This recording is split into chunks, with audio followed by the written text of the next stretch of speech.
Pessoal de casa tá me ouvindo? Tudo certo? Aqui, ok. Pronto. Ok, obrigado, gente. Então vamos.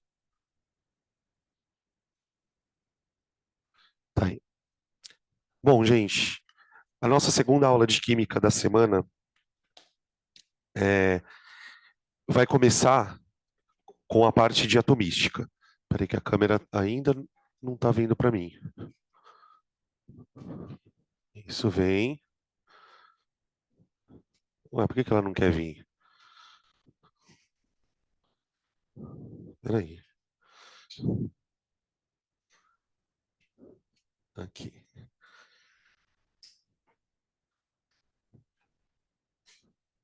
E agora? Vem.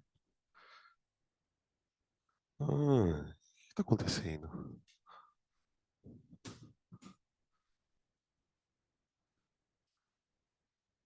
Eu preciso me focalizar.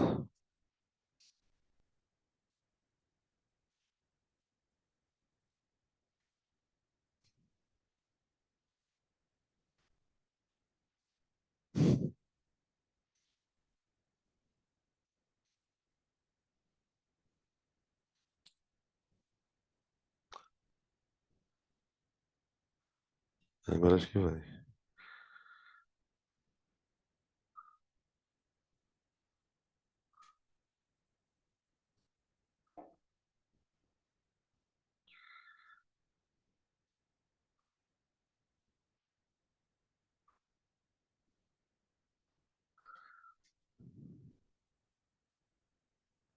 Não sei o que está acontecendo.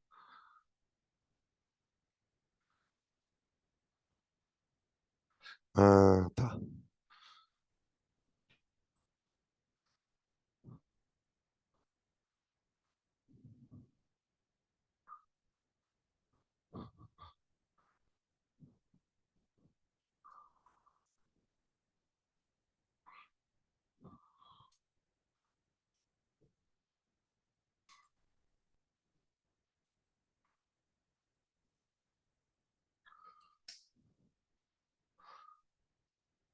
Eu não sei o que está acontecendo, eu vou deixar lá no manual. Aqui. O pessoal de casa está me vendo agora, né? Eu vou deixar lá no manual, porque eu não sei o que está acontecendo com ela, tá? Aí eu vou controlando aqui no manual. Qualquer coisa vocês me chamem aí na câmera, tá, gente? Professor, não estou conseguindo enxergar. Que aí fica mais fácil assim. Eu vou deixar a câmera presa na lousa, tá? Bom, gente, vamos lá. Na segunda frente, como eu estava dizendo, antes da gente ter esse probleminha, a gente vai entrar com a discussão de toda a parte de estrutura atômica, para que depois a gente possa trabalhar a teoria de ligações químicas, forças intermoleculares. Na aula de ontem, não sei se vocês lembram que eu falei rapidamente, essa frente, que é a frente de terça-feira, ela vai trabalhar só a parte de estruturas, muito mais conceito do que conta. Toda a parte de contaiada a gente vai deixar para frente de ontem, segunda-feira. E quando a gente vai. Por que, que é importante estudar modelo atômico? Né? Vamos começar inserindo o conteúdo no contexto do vestibular. Tradicionalmente, em alguns vestibulares, o Enem já cobrou várias vezes. Tradicionalmente, os vestibulares têm cobrado ao longo dos últimos anos questões relacionadas à estrutura atômica. Quando a gente fala em estrutura atômica, a gente está falando basicamente do quê? Qual é a mecânica que rege a estrutura de um átomo? Quais são os princípios físicos e químicos que explicam a existência de um núcleo, a existência de uma eletrosfera? Quais são os mecanismos pelos quais os elétrons são dispostos ao redor do núcleo? Então, tudo isso, quando a gente fala nesse tipo de tópico, a gente está falando de estrutura atômica. E por que, que é importante entender estrutura atômica? Primeiro porque cai, são exercícios pontuais de modelo atômico de Dalton, modelo de Bohr, Rutherford, falar um pouquinho sobre eles. Mas mais do que isso, se eu entendo como é a estrutura de um átomo, eu consigo entender por que, que esse átomo se liga. E se eu entendo por que, que um átomo se liga, eu entendo todos os tipos de ligações que a química pode me proporcionar. Então, é um conhecimento que, além de ele ser um conhecimento que aparece na forma de exercícios, propriamente dito, ele é um conhecimento que vai te servir como base para entender coisas mais complicadas, tá bem? Até coisas do tipo solubilidade, polaridade, por que que um hidrogênio de um ácido é liberado enquanto um hidrogênio de um álcool não é liberado na água. Todas essas coisas, aparentemente, sem relação nenhuma, têm a ver com o modelo atômico, tá? E aí, para começar, eu tenho duas coisas para dizer. Primeira, tentar fazer a gente entender o que significa o termo modelo. Embora a gente use esse termo modelo atrelado ao átomo, né, modelo atômico, o termo modelo ele é um termo muito maior nas ciências naturais, de forma geral, na física, na química.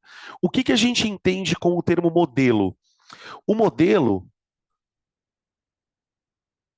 é uma proposição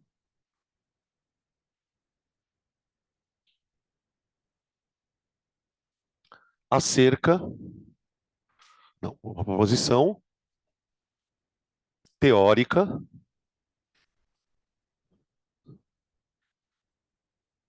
que explica um determinado fenômeno.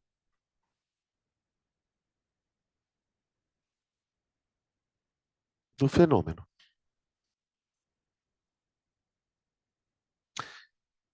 Tudo que a gente estuda nas ciências da natureza, tudo que você estuda, todas as teorias que a gente estuda na física, na química, na biologia, são resultados de modelos.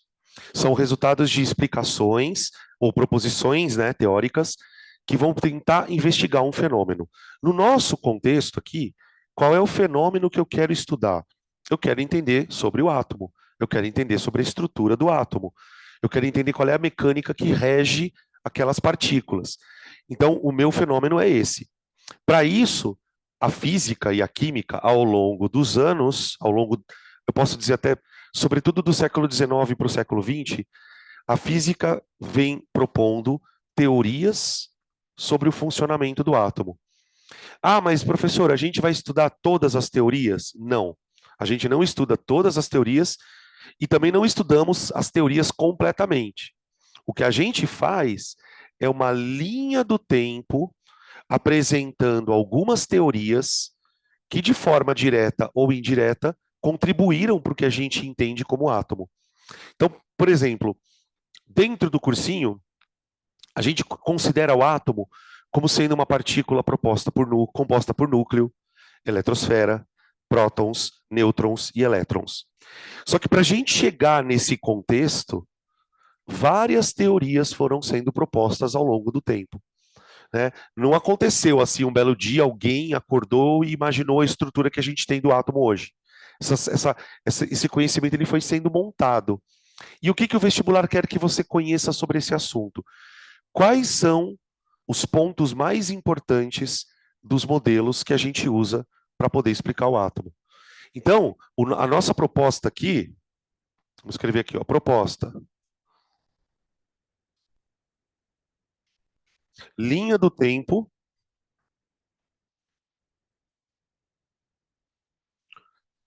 que apresenta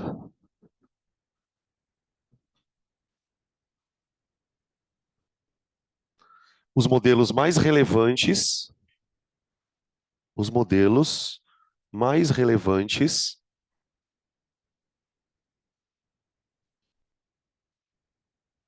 para a compreensão do átomo.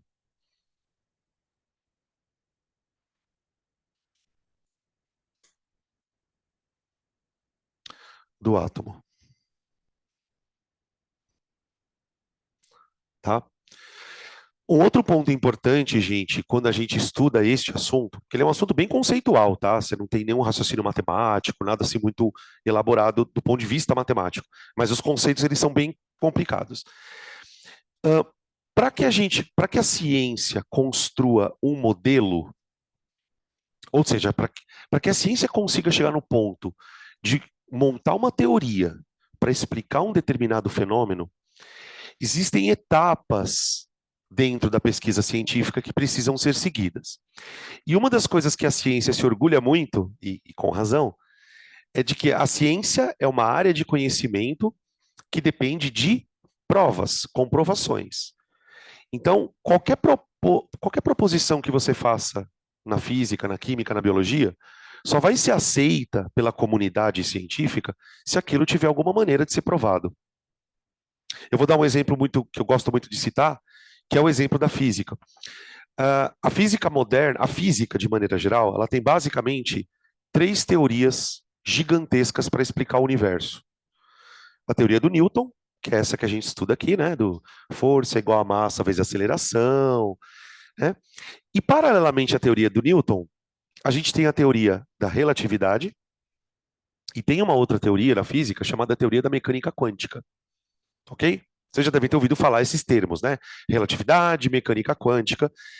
A teoria do Newton é uma teoria que na física é chamada de mecânica clássica. Então, basicamente, tudo que existe na física, tudo mesmo, é composto ou é explicado ou pela teoria da relatividade, ou pela mecânica clássica, ou pela mecânica quântica. Tudo bem? Qual das teorias é mais importante? É aí onde eu queria chegar. As três teorias são importantes. Tudo depende daquilo que você quer estudar. Por exemplo, se o nosso objetivo é estudar o movimento de um carro, o movimento de um planeta, eu posso explicar isso tudo usando a teoria do Newton. Agora, se eu vou explicar, por exemplo, como funciona um buraco negro, como surgiu o universo, para responder esse tipo de pergunta, eu preciso de uma teoria que foque as explicações daquela pergunta. Então, eu não vou usar a mecânica do Newton. Inclusive, quando Einstein propõe a teoria da relatividade, a primeira reação da comunidade científica foi simplesmente nem olhar para aquilo. Por quê? Porque na teoria da relatividade, o Newton, o Einstein, questionava algumas coisas da teoria do Newton. O que eu quero dizer com isto? Que, infelizmente, na física a gente não tem uma verdade absoluta. Na química, a gente não tem uma verdade absoluta. O que a gente considera como verdade é originado do desenvolvimento dos modelos. E tem uma parte nesse desenvolvimento que para nós é interessante, que são os experimentos. Para eu construir uma teoria, eu preciso provar o que eu estou falando. E na física, a gente prova coisas usando experiências. Então, cada modelo que a gente estuda está associado a um experimento. E muitas vezes o vestibular quer que você associe o modelo ao experimento. Então, tipo assim, qual foi o experimento que permitiu a conclusão de que no átomo existe elétron? Qual foi o experimento que concluiu que o átomo tem núcleo? Qual foi o experimento que prova que o elétron pode mudar de camada? Então, estudar modelos atômicos é basicamente olhar para uma experiência e tentar tirar daquela experiência as informações que foram usadas para construir o modelo. Então, nos modelos, vamos escrever isso aqui, ó. Nos modelos,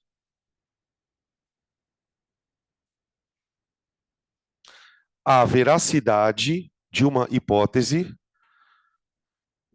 a veracidade de uma hipótese é confirmada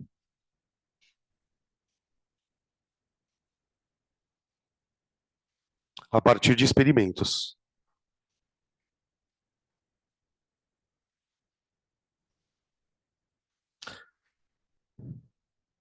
Experimentos.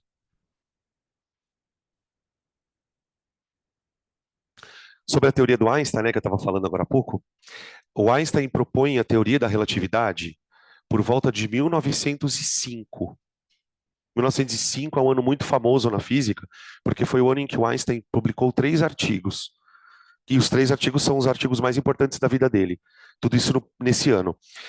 E na teoria da relatividade, existe um conceito que só foi provado em 1936. Então, o cara lança uma teoria em 1905, mas as experiências que vão comprovar aquilo que ele está dizendo foram feitas 30 anos depois.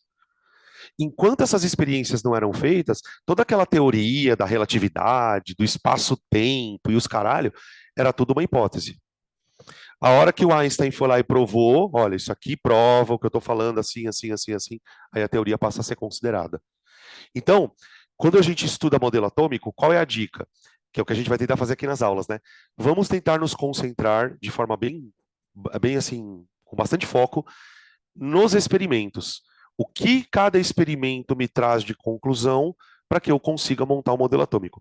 Então, tipo, a compreensão de átomo que a gente tem hoje, de núcleo, eletrosfera, próton, nêutron, ela é resultado de uma série de modelos. Cada modelo foi descobrindo uma coisa. Olha, descobri que o átomo tem elétron.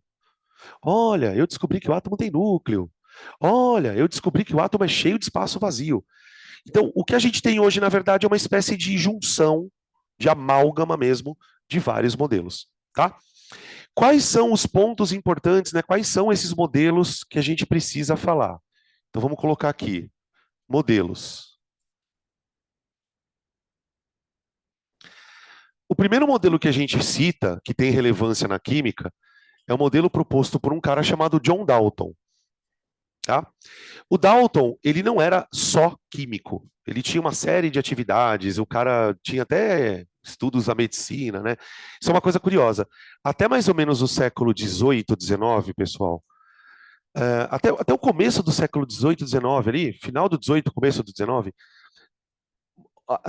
as pessoas não eram especializadas em determinadas áreas como é hoje. Hoje, por exemplo, você tem um cara que é formado em química, mas ele é especializado em química orgânica. O fulano é médico, mas ele é especializado na parte de otorrino. Entendem? Antigamente as pessoas não tinham esse tipo de especificidade nas formações. O cara ele podia ser químico, mas de vez em quando ele fazia umas experiências de física, de vez em quando ele cortava um porco para ver lá um órgão. Então você tem muita coisa de física que foi descoberta por médico, né? Vou pegar um exemplo puta famoso aqui, né? Vocês já ouviram falar do Galvan? Galvan foi um dos caras que desenvolveu a pilha. O cara era médico. Só que o que que ele fazia no laboratório? Ele pegava peça de cadáver e ficava dando choque na porra da peça. E o negócio ficava. E aquilo fez ele. As investigações desse tipo de fenômeno fez o cara desenvolver pilha. Por isso que pilha é chamada de célula galvânica. Só para vocês entenderem como o negócio é louco. Então, o que eu estou contando é o seguinte: o Dalton, ele era químico, mas também fazia experiência de física, tanto é que a gente ouve falar de Dalton lá nos gases, e dizem até que ele era daltônico, né? Aliás, a palavra daltonismo veio do fulano. O que que o Dalton fazia? Uma das coisas que ele adorava produzir substâncias simples no laboratório. Então, por exemplo, o Dalton foi um dos primeiros a descobrir que a água pode ser quebrada em hidrogênio e oxigênio. Que a amônia pode ser quebrada em nitrogênio e hidrogênio. Então, ele trabalhava com sínteses em laboratório. E durante esses trabalhos com síntese, ele começou a elaborar algumas hipóteses sobre os átomos. Lembrando que o Dalton era atomista. O que é um terraplanista? É um imbecil. Não, falando sério, o que é um terraplanista? Que acredita que a Terra é? Uhum. E o que será que é um atomista? O que será que é um atomista? No século XVIII, XIX, pessoal, existiam várias teorias sobre do que é feita a matéria. E a teoria mais aceita, que é uma teoria que vinha lá dos gregos, é que a matéria era Opa, feita por pequenos pedaços, professor. que são os átomos. Então, quando a gente diz que fulano era atomista, significa que ele tinha uma crença intrínseca de que a matéria era feita de pequenas coisas.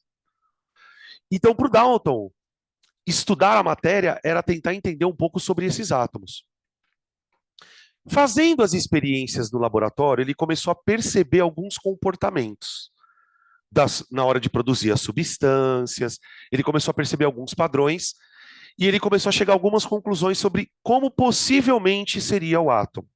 Então, na teoria do Dalton, existem alguns, vamos dizer, a gente pode chamar de postulados sobre a estrutura de um átomo. Primeiro, os átomos seriam, segundo a teoria dele, maciços, seriam indivisíveis,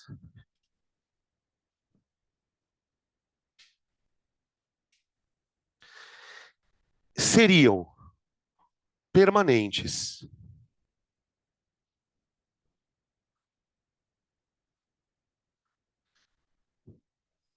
Ou seja, a estrutura da matéria é feita por coisinhas pequenas, que são os átomos, que sempre existiram. Então, tipo, na teoria do Dalton, ele não cogita a hipótese do átomo ter sido criado. Tipo, o átomo sempre existiu, como se fosse Deus. Eles seriam estruturas que, de fato, não se dividem, tá? E não haveria espaço vazio. Então, quer dizer, a matéria seria uma coisa praticamente contínua, só que formada de pequenos bloquinhos. Segundo a teoria de Dalton, como seriam esses átomos? Oi? Hã? Estão pedindo para arrumar a câmera? Ah, é verdade. Eu esqueci. Perdão, gente. Esse é o problema de ficar na câmera manual. Eu esqueço de virar ela. Agora eu vou. Melhorou? Olha lá. Perdão. Obrigado, viu, gente? Valeu. Acho que agora foi. Eu acho que assim ela fica até melhor, viu? De usar. Que aí eu fico preso aqui, vocês vão anotando. Tá. Segundo a teoria do Dalton, esses átomos não são todos iguais. Na época do Dalton já se conhecia, já se sabia da existência de elementos químicos. Já se sabia que o hidrogênio era diferente do cálcio, do níquel e assim por diante. E existia uma explicação, existia uma tentativa, digamos assim, de explicar o porquê que isso acontecia.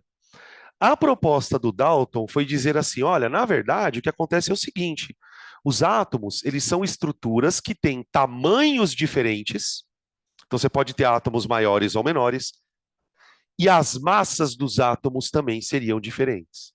Então, ele vai falar o seguinte, que esses átomos,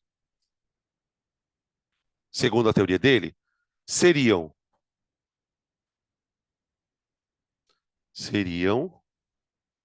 esféricos e com tamanho,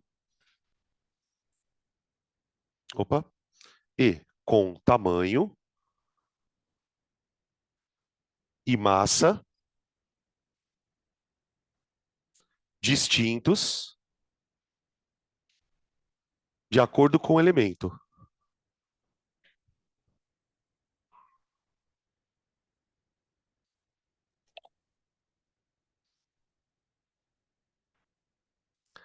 Então ele vai ser o primeiro químico ou físico, como queiram, que tenta definir o que torna um átomo diferente do outro. Ô, Então Dan, ele vai dizer assim, olha, se o professor, átomo de carbono é diferente do oxigênio, isso tem a ver com o tamanho do átomo e com a massa. ô, Ou professor, seja, a partir dessa premissa, ele vai dizer assim, ó, se dois átomos tiverem a mesma massa, você pode dizer que eles são do mesmo tipo. Átomos de massa diferente são diferentes. Átomos de mesma massa são idênticos. Então ele vai tentar diferenciar os elementos pela massa. Então vou escrever aqui. Portanto, os átomos de diferentes elementos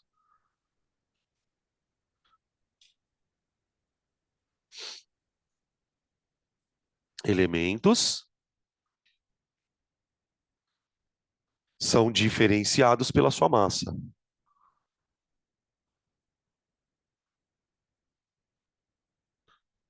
influenciados pela sua massa.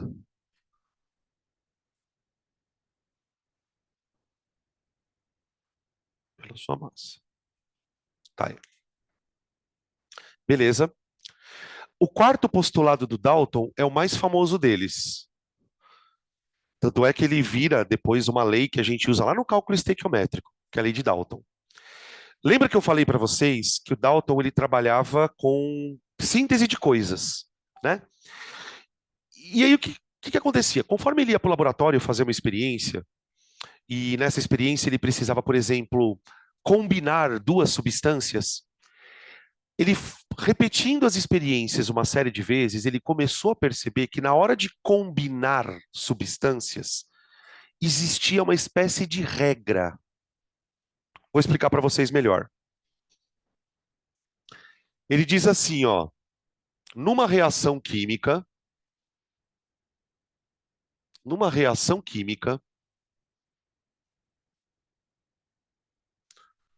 ocorre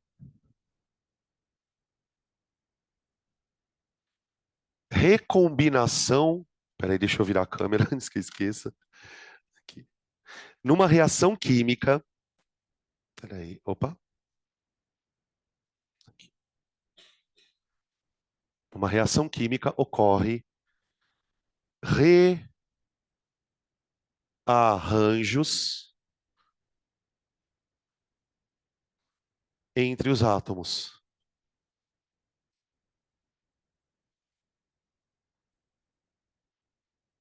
Que se combinam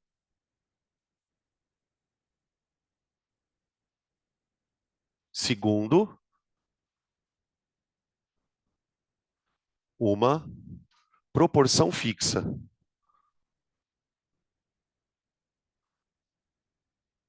Fixa. Tá? Isso aqui, de maneira um pouquinho diferente, mas isso aqui é conhecido como lei de Dalton. Dentro dessa frase tem duas coisas importantes. Primeira, lembra que uma das primeiras coisas que o Dalton fala é que os átomos são estruturas permanentes? Se os átomos são estruturas permanentes, quer dizer que eles não são criados nem destruídos.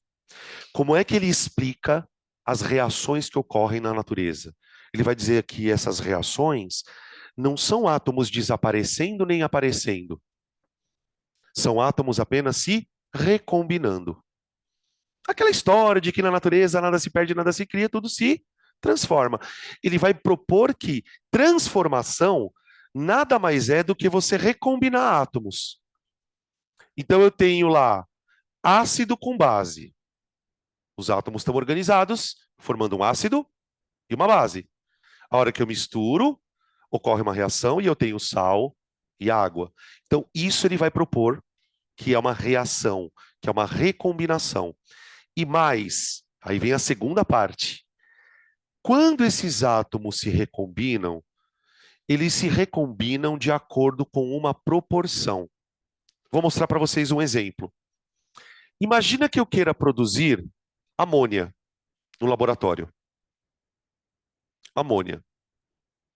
Amônia, que é um gás super tóxico, também é usado para produzir material de limpeza de maneira geral, né? Porque a amônia ela tem uma atividade germicida, ela mata bactérias, enfim, então os caras põem amônia ali e vira amoníaco. Para produzir amônia, não sei se vocês sabem, eu preciso de um gás que é o nitrogênio e eu reajo ele com outro gás que é o hidrogênio, tá? Essa reação, gente, é uma das reações mais famosas da química industrial, porque a amônia é usada para uma porrada de coisa, né? A amônia é usada desde para produzir produto de limpeza, é usada para produzir fertilizante, é usada para produzir pólvora. Então, a Alemanha, na época da Segunda Guerra Mundial, lá para 1942, 41, desenvolveu uma técnica industrial para produzir amônia em toneladas, tá? Porque a amônia, como é uma matéria-prima que era usada para produzir pólvora, os países que estavam na Segunda Guerra usavam muito, né? Então a Alemanha conseguiu desenvolver uma técnica, tá? Então imagina que a gente vai reproduzir essa técnica no laboratório. Eu vou produzir amônia e para isso eu vou usar nitrogênio e hidrogênio. O que que o Dalton percebia? Ele percebia, por exemplo, que Para produzir 17 gramas de amônia, estou usando um número aleatório, tá? Mas para produzir 17 gramas de amônia, eu precisava usar o nitrogênio e o hidrogênio, mas não na quantidade metade-metade. Eu precisava que o nitrogênio e o hidrogênio estivessem numa certa proporção. Tivessem numa certa proporção. E qual é esta proporção de quantidades? Você vai ter que usar 14 gramas de nitrogênio e 3 de hidrogênio. Não, mas professor, por que 14 e 3? Porque sim. Porque sim. É uma proporção fixa. Ah, então pera um pouquinho. Qualquer quantidade de amônia que eu desejar produzir, eu posso. Desde que eu use nitrogênio e hidrogênio na proporção de 14 para 3. Por exemplo, se eu quiser usar 7 gramas de hidrogênio, quantos gramas de nitrogênio eu preciso? Vai, desembucha. 1,5. Por quê? Por que 1,5? Porque a proporção continua sendo 14 para 3, não continua? Se eu quiser usar 70 quilos de nitrogênio, você pode. Mas daí você vai ter que usar quanto de hidrogênio? 15 quilos. Vocês percebem que a quantidade que você quer produzir não importa, mas existe sempre uma relação mágica, entre aspas, né, mágica. Existe uma relação mágica entre os números. Isso é chamado de proporção fixa. Então, dentro do modelo de Dalton, ele chega à conclusão de que toda reação tem uma proporção secreta. Tá? E no caso da amônia, a proporção é 14 para 3. Se eu quiser produzir outra substância, eu vou ter uma outra proporção. Ok? Então, existe o que a gente chama de proporção fixa. Eu não sei se vocês percebem, pessoal, mas isso aqui é o cálculo estequiométrico. É a base do cálculo estequiométrico. Tudo bem? Quando a gente for estudar este assunto, né, a partir de estequiometria, a gente vai discutir basicamente como é que eu obtenho essa proporção. Porque, gente, uma vez que você descobriu que a proporção é 14 para 3, você consegue estabelecer qualquer outra combinação, concorda? Simples. Então, no cálculo estequiométrico, conhecendo essa proporção, eu consigo resolver praticamente todas as questões que eu precisar. Tudo bem? Beleza. Então, esses 4 postulados a gente pode resumir que são informações obtidas a partir do modelo de Dalton. Quando a gente analisa isso de uma forma um pouquinho mais pontual, a gente vai perceber o seguinte. Primeiro, o modelo de Dalton hoje já não faz mais tanto sentido em alguns aspectos para a gente. Né? Aqui a gente já vê, por exemplo, coisas que já podem ser questionadas aqui. Né? O que a gente poderia, por exemplo, questionar no modelo de Dalton? O fato de que o átomo é indivisível. Hoje nós já conhecemos processos que nos permitem quebrar o átomo. Já falando de processo nuclear. Né? Outra coisa que a gente pode questionar também no modelo de Dalton é o fato dos átomos serem maciços. Afinal de contas, hoje nós sabemos que o átomo tem regiões que são basicamente ocas.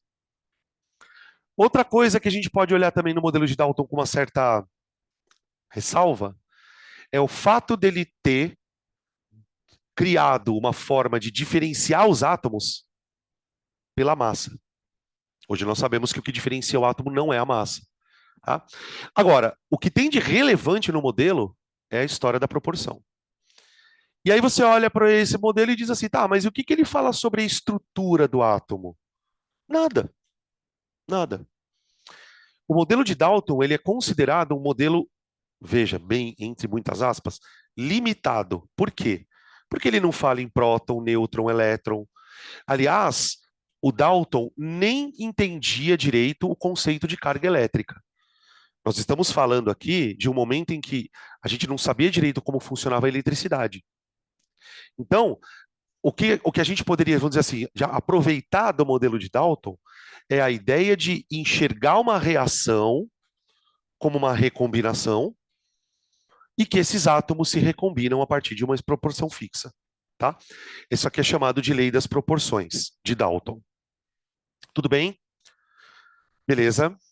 Acho que de modelo de Dalton, acho que o mais importante está aí.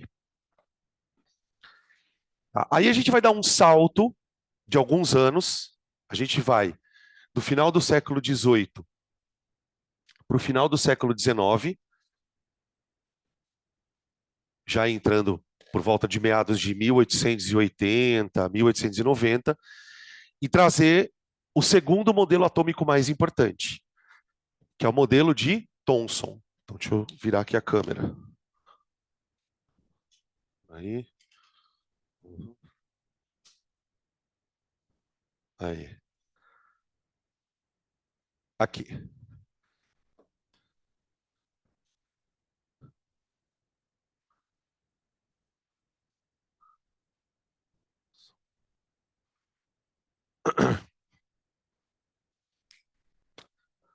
Se você lembrar um pouquinho de modelo atômico, você vai lembrar que a gente normalmente associa o nome desse cientista a uma partícula. Que partícula é essa? O elétron. O modelo de Thomson, ele, ele surge num momento histórico onde a física estava completamente envolvida com a eletricidade. Os físicos, no final do século XIX, estavam todos eles basicamente envolvidos em tentar explicar o que é eletricidade. O que é corrente elétrica, como funciona esse movimento de elétrons, o que existe na eletricidade. E à época, desconfiava-se que dentro da matéria existia eletricidade.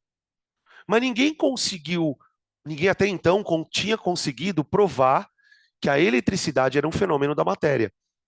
Porque para pensar, gente, todo mundo aqui já fez essa experiência quando criança, provavelmente.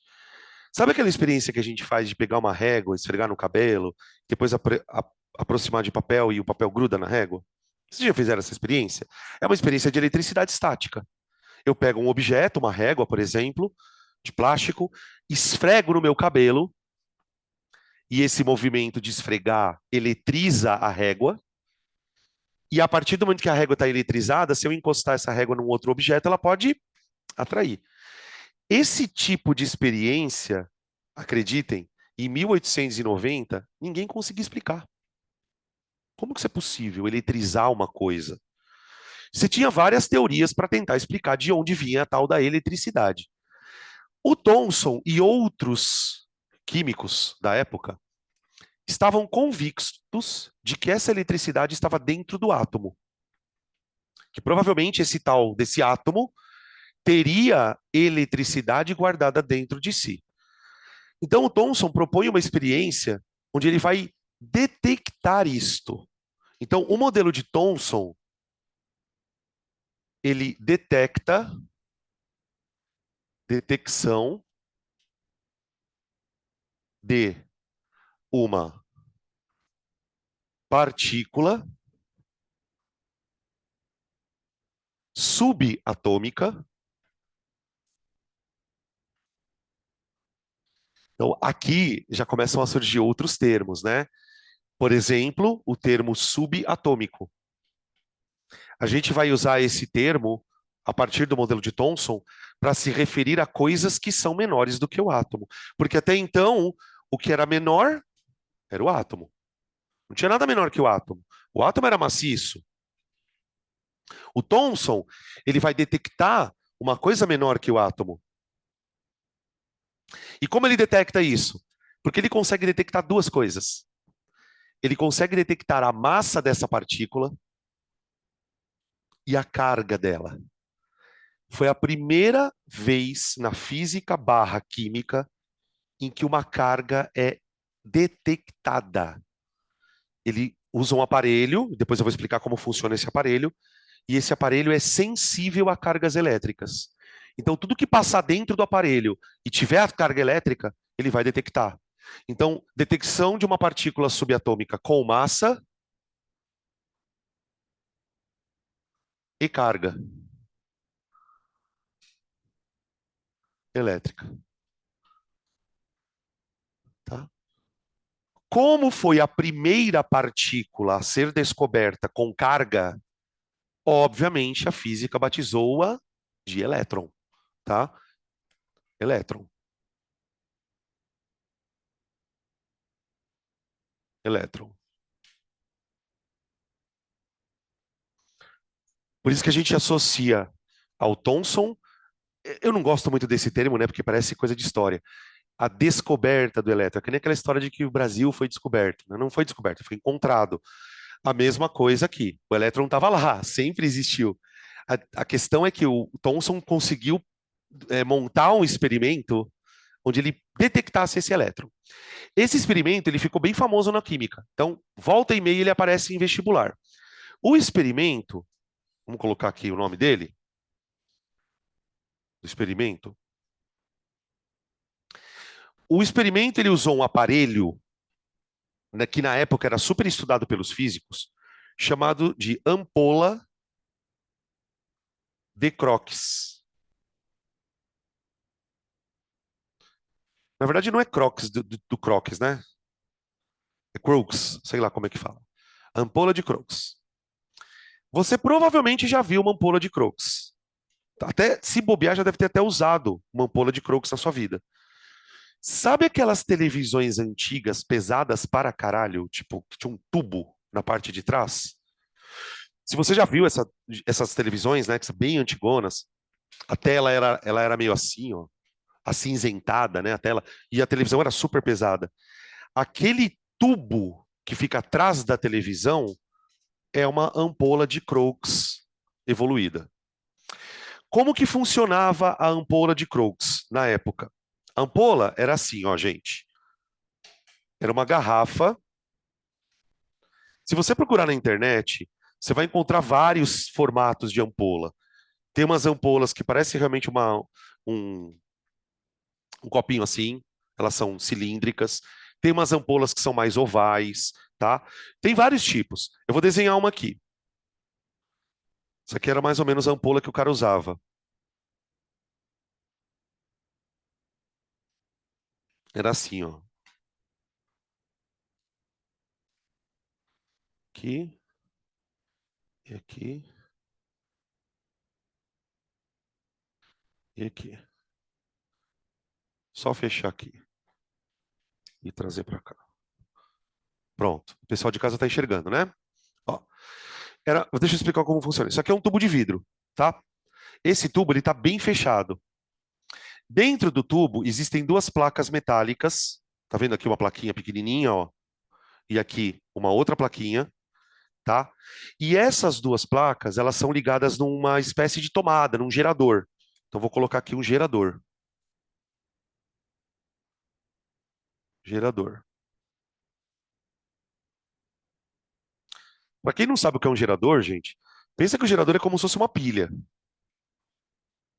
Pensa que o gerador é como se fosse uma pilha. Tudo bem? E os geradores têm polos positivos e negativos. Tá? O gerador tem um polo chamado ânodo e tem um polo chamado cátodo, certo? Não sei se vocês se lembram, mas de maneira geral é assim: você tem um polo positivo e um negativo. Vou colocar aqui um positivo e um negativo. Aqui, ó. Tudo bem? Tá. O que o Crookes fez? Ele colocou aqui dentro dessa bendita garrafa um gás. Um gás. Ele usou gás nobre. Hélio, podia ser neônio, podia ser argônio. Um gás nobre. Ele colocou umas moléculazinhas de gás aqui. Deixa eu colocar aqui umas bolotinhas. Mas assim, ele colocou bem pouquinho gás. Bem pouquinho. Tá aqui. E o experimento era a coisa mais besta do mundo, gente. O experimento era basicamente o seguinte: Quando ele ligava o gerador, aparecia dentro da garrafa um feixe de luz. Um feixe de luz. Luz. Luz. De tal maneira que isso se comportava como se fosse uma lâmpadazinha, uma espécie de uma lanterna. Tá? E a investigação do Thomson girou em torno deste feixe de luz. O que o Thomson fez? Ele fez uma série de medidas, uma série de observações sobre as características do feixe de luz. Então vamos escrever aqui. Características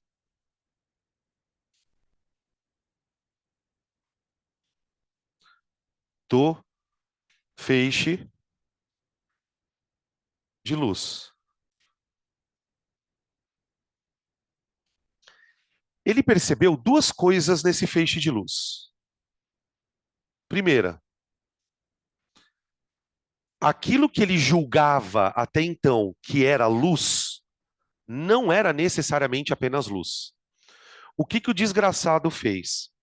Ele colocou aqui no meio do feixe de luz uma espécie de rodelinha. Imagina uma rodelinha assim, ó, gente. Sabe aquelas rodelas que a gente vê em moinho? Vocês já viram rodela de moinho? Que vai girando assim com água? A água vai girando a rodinha e o moinho vai virando, não vai? Ele instalou, o desgraçado, uma espécie de uma ventoinha aqui, ó, bem pequenininha. E ele percebeu uma coisa muito curiosa. Quando ele ligava o gerador e a luz acendia, essa ventoinha girava. Como se tivesse alguém fazendo assim, ó, assoprando. Qual foi a conclusão que ele tirou a partir desta observação? Ele falou: bom, para um pouquinho. Até onde eu sei, luz não é matéria. Luz é luz. Se eu estou colocando uma coisa aqui e essa coisa está se movimentando, é porque além da luz tem alguma coisa se propagando junto com ela. Não é só luz que tem ali. Tem algum tipo de partícula. Então, esse feixe de luz, segundo a hipótese dele, ele apresenta partículas.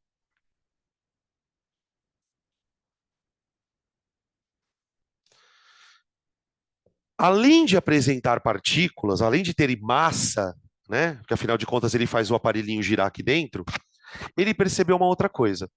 Ele instalou dentro da ampola mais duas outras placas.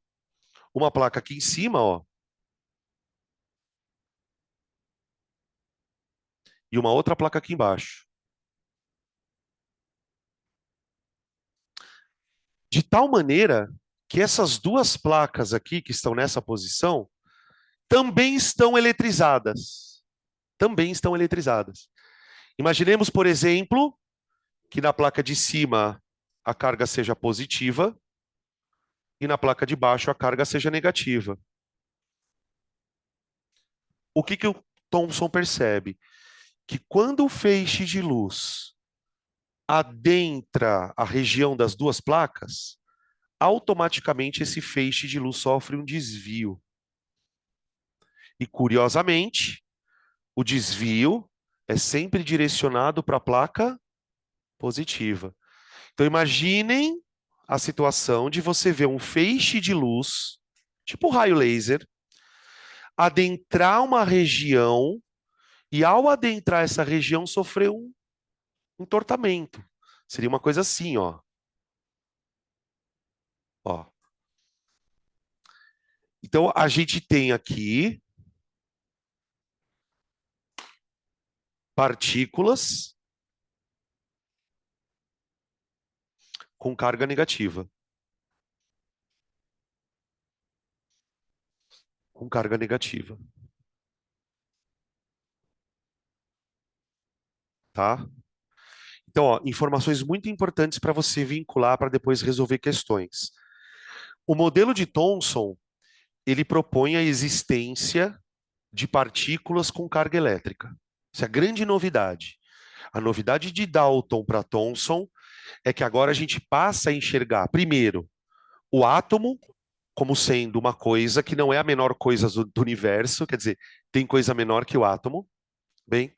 Segundo, essa coisa que está menor, que é menor do que o átomo, ela tem uma massa, mas também tem uma propriedade elétrica. E a carga que está associada ao elétron é negativa. E por que que eu sei que a carga do elétron é negativa? Porque o experimento me propôs isso. Quer dizer, se a luz foi desviada na direção da placa positiva, é porque com certeza essas partículas têm cargas negativas. Tudo bem? Agora, obviamente, uma explicação como essa, ela precisa ser colocada dentro de um modelo. Porque veja, então o átomo tem elétron. Beleza. Esse elétron é negativo. Beleza. Mas o átomo é uma estrutura neutra. Neutra. E os químicos já sabiam disso. Então, o Thomson, ele, a partir de uma descoberta, ele é quase que forçado a propor a existência de uma coisa positiva. Porque como que o cara vai chegar lá na frente de todo mundo e dizer assim, gente, olha, eu descobri uma carga negativa no átomo. Tudo bem, mas essa carga negativa está sendo neutralizada por alguma coisa? Então, no modelo de Thomson, surge não só o conceito do elétron, como também o conceito de massa positiva distribuída.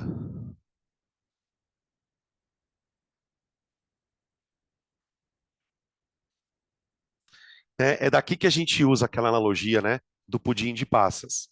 Ele vai dizer assim, olha, a estrutura do átomo, ela não é uma estrutura completamente maciça, como dizia o modelo de Dalton. Ele vai propor que o átomo seria composto por uma massa. Essa massa, ela é positiva, ela toda é positiva. Não tem uma carga positiva aqui, outra ali, outra ali. Ela é toda positiva, tá? E os elétrons estariam supostamente presos nessa massa, distribuídos ali, homogeneamente. Então vamos colocar aqui, ó. Elétrons homogeneamente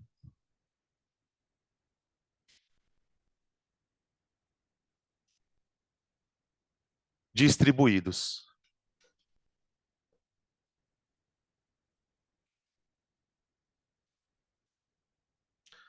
Tá? E o que daria para o modelo de Thomson, né?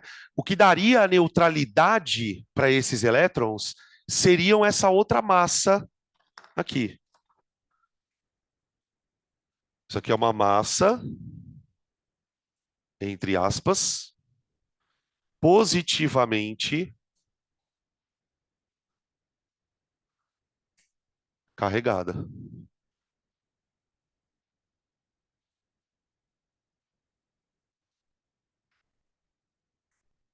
Tá? Essa simples descoberta do elétron, gente, para a química já foi uma baita de uma revolução. Né? Por exemplo, por quê? Porque a partir desse momento a gente consegue estudar a eletricidade observando para uma partícula. Então, a partir daqui, a física consegue entender o que é corrente elétrica. Né? Por exemplo, uma das coisas que não se entendia muito bem é que quando você ligava esse gerador aqui, ó, o feixe de luz, ele sempre se propagava do negativo para o positivo. Sempre. E ninguém entendia por quê. A explicação do Thomson propõe o quê? Bom, por que que o raio de luz vai do negativo para o positivo? Porque ele é feito de elétrons. Então, os elétrons, como são cargas negativas, sofrem atração para a placa positiva. Então, uma série de coisas acabam sendo explicadas a partir do que a gente chama de caracterização do elétron. Tá bom? Beleza? Oi, fala. Já, já. Por experiência simples. Porque assim, na verdade, não é que já se sabia que o positivo atraía o negativo. O que já se sabia na época é que existiam duas cargas. Por quê? Vamos pensar o seguinte. Imagina que eu tenha dois corpos. Deixa eu pegar três corpos. Aqui. Eu tenho dois corpos com carga. Esse corpo tem carga, esse corpo tem carga. Só que eu não sei a carga dele. Quando eu aproximo os dois corpos, eles se repelem. Tudo bem? Agora vamos trocar. Peguei um outro corpo. Agora, quando eu aproximo esse corpo desse, ao invés de eles se repelirem, eles se atraem. Então, a física, ao perceber que existe força de repulsão e atração, ela tinha que explicar isso de algum jeito. Qual foi a teoria que a física bolou para explicar? Existem duas cargas. Então, existem cargas que se repelem e cargas que se atraem. Então, a ideia da existência de duas cargas, ela já era aceita, mesmo sem os caras saberem. Isso é uma coisa muito louca, gente. Tem muitas coisas na física que simplesmente são aceitas.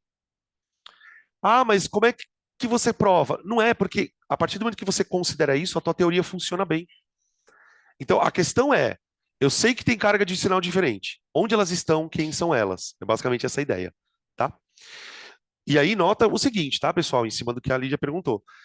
Em nenhum momento o Thomson fala de núcleo. Porque tem alguns tipos de questões, vocês já devem ter visto, em que eles falam assim, por exemplo, vai. Sobre os modelos atômicos é correto afirmar que. E tem A, bababá, bababá, bababá. O átomo tem um núcleo maciço, positivo, mas isso não foi proposto por Thomson. O Thomson ele faz todo um trabalho para detectar o elétron. Tudo bem? Até aqui não existe núcleo para gente, ou ninguém fala sobre isso. Tudo bem? Ahn, posso continuar? Pode? Bom,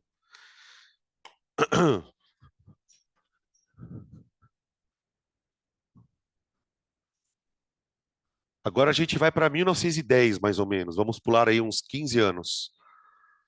15, 20 anos no tempo.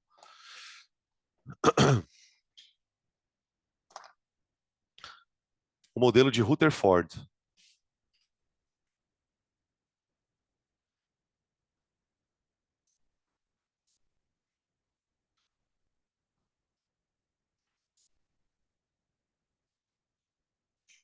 Gente, o modelo de Thomson, ele já foi uma baita de uma revolução na compreensão do átomo. Peraí, calma. Oi. Aí, volta, volta, volta. Aí, aí, aí, aí. Aqui. O modelo de Thomson, ele já foi uma baita revolução na estrutura do átomo. E aí, assim, vamos nos colocar na pele, no jaleco de um cientista. Você está lá no seu laboratório, de repente você fica sabendo que um cientista lá na Dinamarca descobriu uma partícula chamada elétron. Você vai ler o artigo do cara, fala, mano, caralho, fica maravilhado com aquilo. E você é cientista. Na cabeça de um cientista, a partir do momento que ele percebe que existe uma coisa chamada elétron, e essa coisa foi encontrada, foi caracterizada, qual é o pensamento mais óbvio dos cientistas? Bom, se existe o elétron, é porque deve existir uma coisa positiva também. Ah, mas o Thomson falou que essa coisa positiva estava espalhada. Foda-se. Porque ele não fez um experimento para aquilo. Então, a partir do momento que o Thomson, entre aspas, descobre o elétron, os outros físicos passam a trabalhar loucamente para descobrir a carga positiva. Só que, para se descobrir a carga positiva, existia um problema, que os caras nem sabiam, né? A gente sabe porque a gente é foda. Onde está essa carga positiva? Vocês que já estudaram química sabem. Está no núcleo. Descobrir uma coisa no núcleo é muito mais difícil do que descobrir uma coisa na eletrosfera. O Thomson descobre o elétron porque era mais fácil de ser descoberto. O elétron está mais para fora do átomo, então provavelmente ele ia descobrir primeiro. Para a descoberta do núcleo, que foi o que o modelo de Rutherford traz, né, de novidade, o núcleo, era preciso utilizar de algumas coisas que só foram começar a aparecer na física e na química em 1905, 10, que é a radioatividade.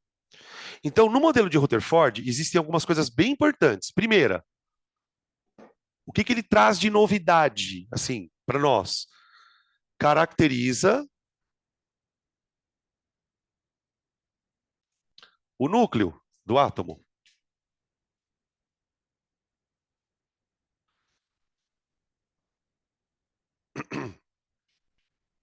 E o que ele fala sobre o núcleo, né? O experimento do Rutherford, ele vai dizer que o núcleo ele tem algumas características. Então, caracteriza o núcleo do átomo como sendo uma estrutura. Agora vem as informações do núcleo. Maciça,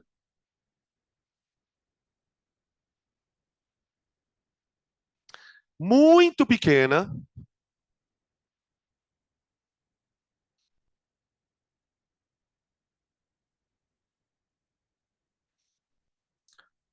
né? Ele vai falar, aqui começa a aparecer, né? Pela primeira vez, a palavra eletrosfera. Ele vai separar o elétron do núcleo, entende? Então ele vai, por exemplo, fazer algumas estimativas sobre o tamanho do núcleo. Ele vai chegar, por exemplo, a cálculos que vão dizer que o núcleo é aproximadamente 100 mil vezes menor do que o resto do átomo, tá? Então é uma estrutura maciça muito pequena e que concentra 99,9999, seja lá quantos noves você quiser, tá? Estou usando só a massa do átomo.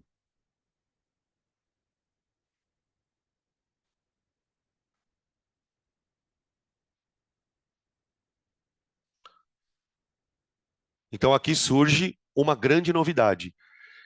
Todo o peso do átomo, sim, porque o átomo tem peso, ou praticamente todo o peso do átomo está concentrado no núcleo, a ponto de muitas vezes a gente ler em textos, né, que o elétron ele tem uma massa desprezível.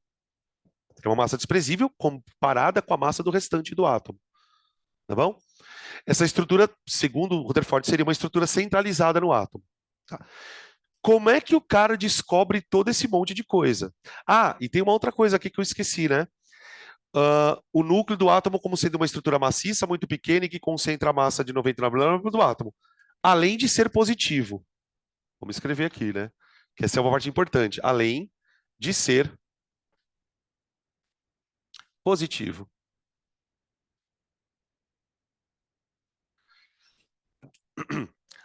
A questão é que, para o Rutherford ter chegado a todas essas conclusões, ele evidentemente precisou fazer um experimento. Só que esse experimento tinha uma tecnologia recém-descoberta na física e na química. Tipo, uma tecnologia que devia ter o quê? 10 anos de descoberta, que era a radioatividade. A gente só consegue chegar até o núcleo do átomo graças às experiências e técnicas de radioatividade desenvolvidas pela Marie Curie, pelo marido, tá? Então, o experimento, como ele foi feito, né? O experimento. Primeiro eu vou descrever ele.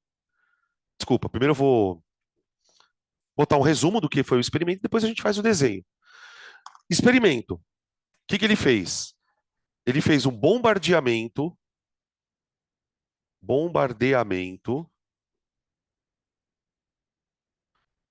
de uma lâmina de ouro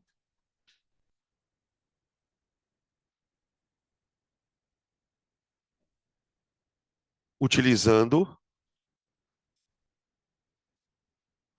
radiação alfa,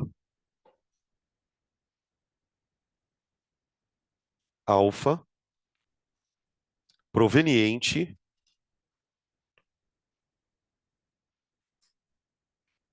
do polônio.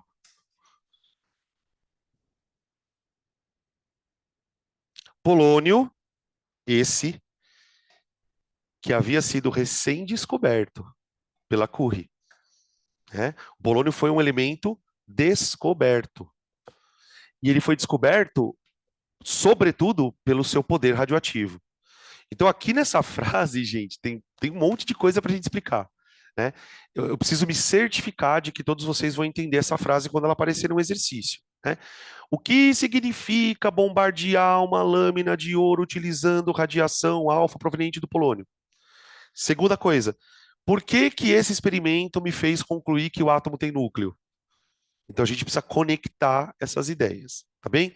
Como que funcionou o experimento? Bom, primeiro a gente precisa lembrar rapidamente o que é radiação.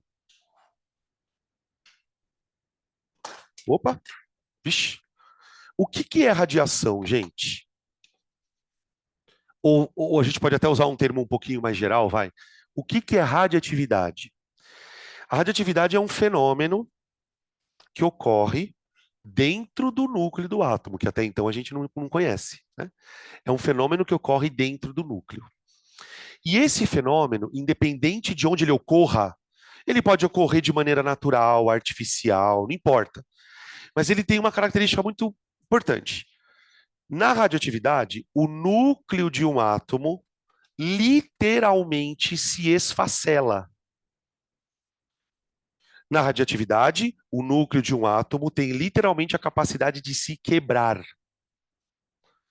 O problema é que quando esse núcleo se quebra, pedaços desse núcleo são arremessados para fora do átomo. Então imaginem uma estrutura central sofrendo algum tipo de ruptura espontânea e desta ruptura são emitidos fragmentos junto com uma puta energia. Aliás, é por causa dessa energia que a gente usa a radioatividade para produzir energia, por exemplo, nas usinas, enfim. Então, os físicos, eles já tinham presenciado esse evento, mas eles não sabiam de onde vinha essa radioatividade. A gente sabe que é do núcleo. O que que, o que que os físicos conheciam sobre ela? Que essa radiação alfa aqui, ó. Cadê a radiação alfa? Esqueci. Bombardeamento aqui.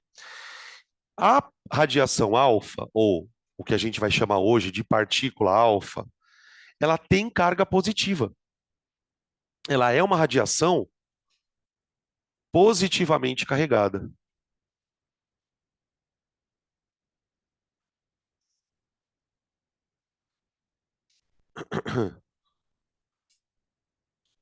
Tá aqui. Quando a gente estuda radioatividade, né, a gente faz uma distinção dos tipos de radiação que existem. E uma das mais famosas é essa tal de radiação alfa. A radiação alfa é uma radiação positiva. Então, um átomo que emite esta radiação está, na verdade, emitindo coisas positivas. Então, o que, que o tal do Rutherford fez? Ele pegou o material radioativo e colocou esse material dentro de um recipiente, de tal maneira que dentro do recipiente, aqui está o materialzinho, ó, emitindo radiação, tá? Um dos efeitos da radiação, né, gente, certamente vocês já ouviram falar sobre isso, é a luz. Então, alguns materiais que são radioativos, eles brilham no escuro. Inclusive, só uma curiosidade, né? Quando a Marie Curie descobre o polônio, ah, sabe qual foi um dos primeiros usos que a indústria fez com esse material? A indústria começou a produzir, sabe, tipo relógio de porque na época não tinha relógio digital, né? Só tinha relógio de ponteiro. A indústria começou a produzir ponteiros com polônio, que brilhavam no escuro. Então, tipo, imagina, nós estamos falando aí de 1910, vai. Imagina você ter um relógio que brilha no escuro, super descolado. Só que o relógio tem material radioativo. A indústria não sabia daquilo. Então, você estar em contato com aquele material brilhando, porque assim, hoje a gente tem várias coisas que brilham no escuro, mas não é feito de material radioativo. São coisas fosforescentes, é diferente. É um outro mecanismo de luz. Aqui, por que que o material radioativo emite luz? Porque ele está emitindo energia. Esse processo do núcleo se despedaçar, ele é um processo que vem acompanhado de energia. O que que o tal do Thomson fez? Ele enfiou o material dentro de uma caixa que tinha só um buraquinho. Essa caixa era totalmente vedada contra a radiação, tá? De tal maneira que a radiação ela poderia passar só por um buraco. Ou seja, ele criou uma espécie de feixe de radiação. Tá? Na cabeça dele, o que era essa radiação? Devia ser pedaço de átomo. Era a única explicação que eles tinham na época. O que que ele fez então? Ele construiu uma chapa, uma folha feita de ouro e posicionou essa chapa de ouro na frente da radiação. Tá? Dizem as más línguas que só para produzir essa chapa de ouro ele gastou mais de um ano. Por quê? Essa chapa de ouro, ela precisava ser muito, muito, muito, muito, muito, muito fina. O ideal, se fosse possível, é que ela tivesse uma única camada de átomos. Tenta imaginar uma coisa, gente, que é tão fina que só tem uma camada de átomo. Então ele tentou produzir uma lâmina que ficasse o mais fina que fosse possível na época. Qual era o objetivo dele? Ele estava convencido de que essa ideia do átomo do Thomson não estava legal. Se eu tenho carga negativa, eu devo ter carga positiva. E provavelmente deve ter um espaço vazio. Então, o Thomson, o Rutherford, ele estava muito convicto de que o átomo teria espaço vazio. Então, se ele estava convicto disso, pensando, né, ouvindo a intuição dele, ele precisava montar uma experiência que, de alguma maneira, provasse que o átomo tem espaço vazio. Então, qual foi o raciocínio dele? Ele pensou assim: bom, se eu construir uma chapa bem fininha, e se os átomos tiverem espaços vazios, vai ter alguns buraquinhos ali dentro da placa, concorda? Provavelmente, a hora que eu jogar a radiação, essa radiação deve atravessar os buraquinhos. Então, o que ele esperava é se essa radiação iria ou não atravessar a lâmina de ouro. Se ele conseguisse detectar que a radiação atravessasse essa lâmina, ele estaria dando um bom passo para provar que o átomo tem espaço vazio. Então, o que ele fez? Posicionou aqui a lâmina de ouro. Em volta da lâmina de ouro, ele montou um dispositivo assim, ó. Imagina que essa parte roxa aqui, já vou mexer na câmera, tá, gente? Espera só um pouquinho. Ó, tá vendo essa parte que eu estou envolvendo roxa aqui, ó? Isso aqui é um detector de radiação. Deixa eu voltar aqui para vocês. Ó, aqui, ó. Isso aqui é um detector de radiação. Uma paredinha aqui em volta. Qual é a ideia? A radiação, ela vai passar por aqui, ó. E vai bater na lâmina. Qualquer radiação que atravessar a lâmina vai bater aqui no detector. E esse detector, isso, na época, era um detector que cada partícula de radiação que batia, o detector acendia. Então, de uma certa forma, o Rutherford ele conseguia ver por onde a radiação estava passando. Então, aqui eu tenho um detector de radiação.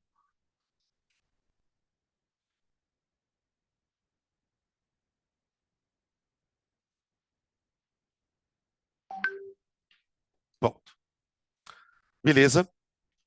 E era esse o experimento. O auxiliar dele, só uma curiosidade aqui, tá? O auxiliar dele era o Bohr, que alguns anos depois cria um modelo justamente para completar o modelo de Rutherford. Tá? Então, quem participou bastante das experiências, junto com o Rutherford, foi o Bohr. Bom, o que ele esperava? Ele esperava que, se o átomo fosse oco, como colocar dessa forma, né? Essa radiação atravessaria. Qual foi a surpresa dele? A surpresa dele é que o experimento mostrou três resultados diferentes. Então vamos colocar os resultados aqui. Resultado do experimento. Do experimento.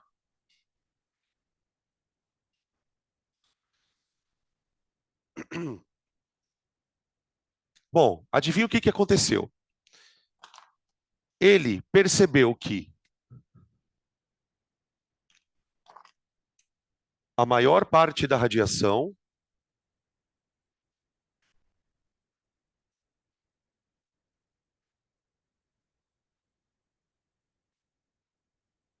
atravessa a lâmina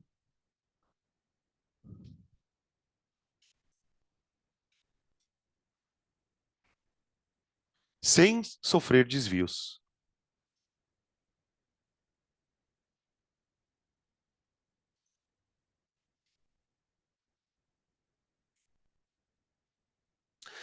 Quando a gente escreve a maior parte, eu estou colocando de uma forma resumida porque tem informações que a gente não precisa ficar decorando. Mas só para vocês entenderem, quando ele fala a maior parte da radiação, gente, é quase essa porcentagem inteira aqui, ó. Quase toda a radiação simplesmente faz isso aqui, ó. Iam, como se nada tivesse acontecido. Então, a partir dessa observação, o Rutherford já começa a desconfiar de que o átomo realmente não é maciço. Se ele fosse maciço, eu não teria radiação passando. E como teve muita radiação passando, é porque ele é muito oco. Mais ou menos essa é a ideia. Mas ele também detectou outras coisas. Parte da radiação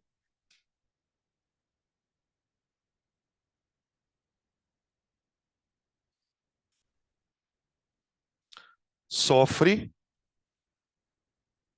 pequenos desvios.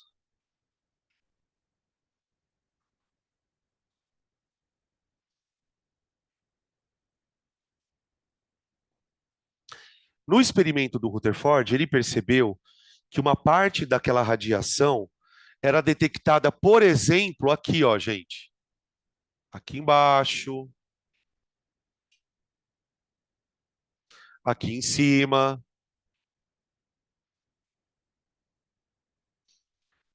Hã? E aí tem uma coisa muito importante aqui. Qual a diferença da radiação que atravessa sem desvio da radiação que atravessa com desvio? O Rutherford propôs a seguinte explicação. Falou assim: olha, eu sei que essa radiação é positiva.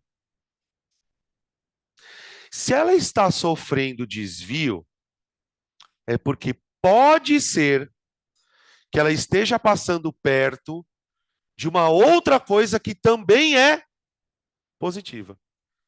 Então ele vai propor, ele vai justificar que essa radiação que desvia, ela desvia por quê? Porque ela está passando perto desse núcleo, perto dessa estrutura. E aí, positivo repele positivo, a radiação dá uma desviadinha. A terceira conclusão, a terceira observação dele vem do terceiro resultado do experimento. O Rutherford descobriu que uma pequena parte da radiação, bem pequena, batia e voltava. Então eu tinha radiação passando, eu tinha radiação desviando e eu tinha radiação batendo e voltando. Como é que ele percebe isso? Porque ele detecta a radiação na parte da frente da chapa aqui, ó. Na parte da frente aqui do detector, ele consegue perceber alguns fragmentos ali de radiação, tá? Então, uma pequena parte da radiação, uma pequena parcela, uma pequena parte da radiação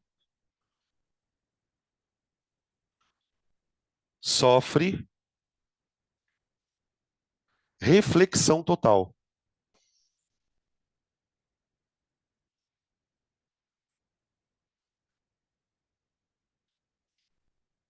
tá? E aí o que ele fez?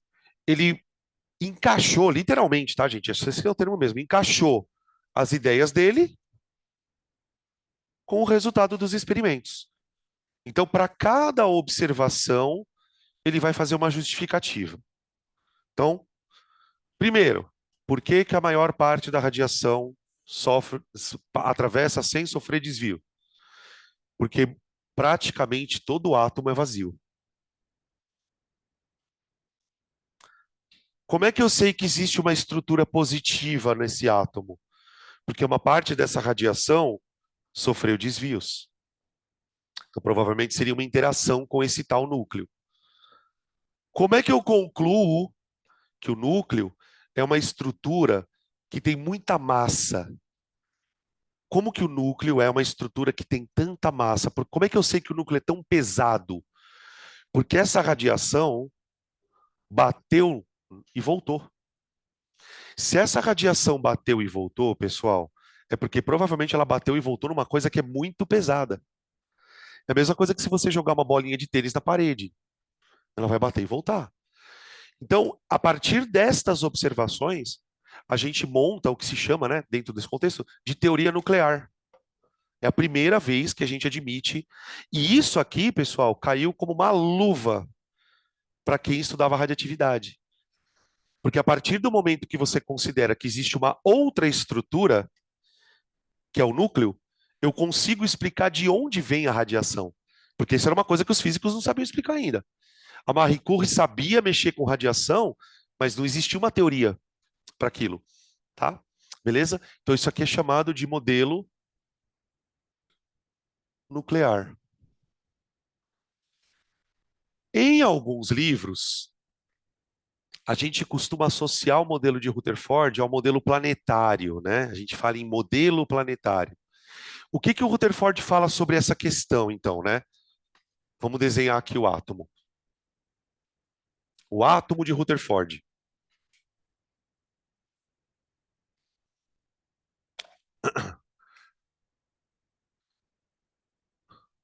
Vamos desenhar.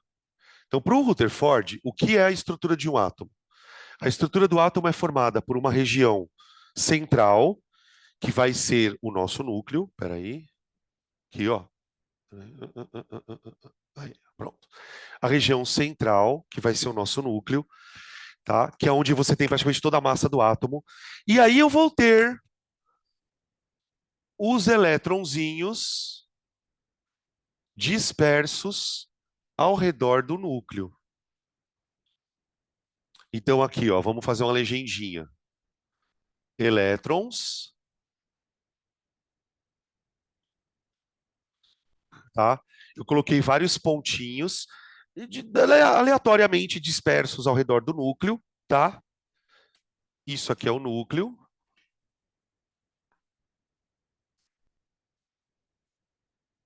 ok? Essa região, que é uma região que não tem um limite muito bem claro, não sei se vocês percebem isso, né? Tipo, não tem uma fronteira, olha, aqui acaba a eletrosfera. Então existe aqui uma região. Essa região é o que eu chamo de eletrosfera, tá? A região restrita aos elétrons, a região restrita aos elétrons é denominada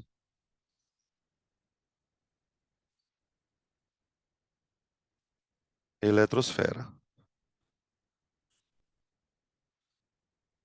Opa,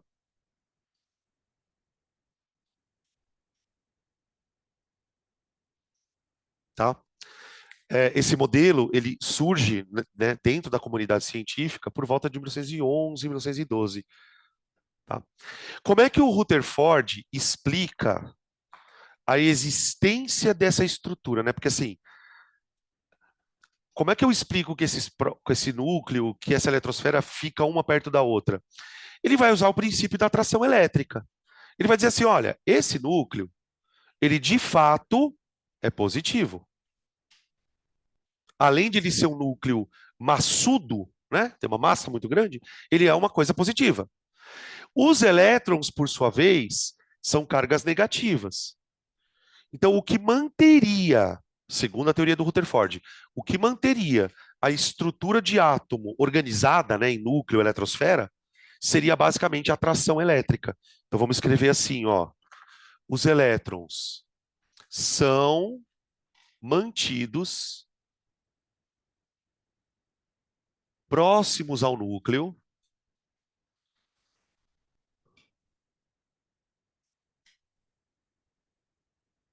por força eletrostática. Por força eletrostática.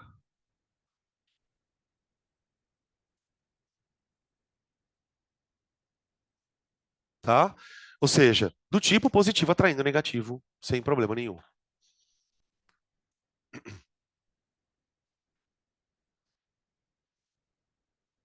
E aí, até aqui tudo bem? Até aqui tá facinho, tá? Agora a gente vai começar a entrar num terreno meio perigoso.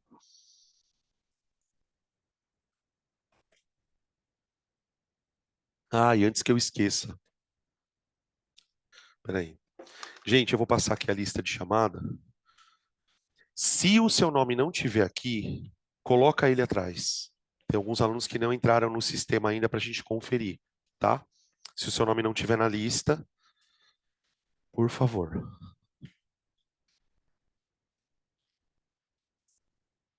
Oi.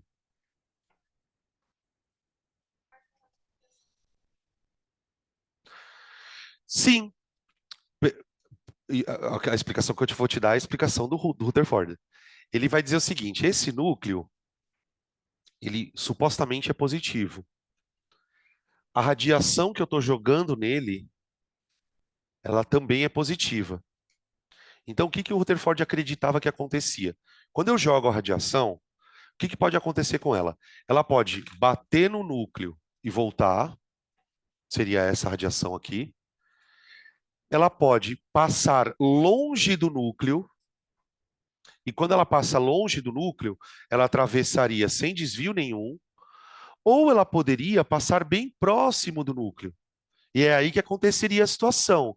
Porque se a radiação é positiva e ela está passando perto de uma outra coisa que é positiva, provavelmente esse desvio seria uma repulsão do núcleo com a radiação.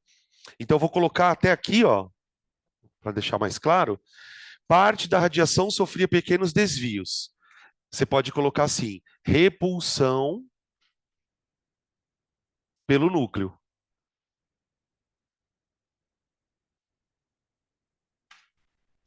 tá? Então, ou ela passa direto, ou ela interage um pouquinho, ou ela bate e ricocheteia, né? E volta, tá?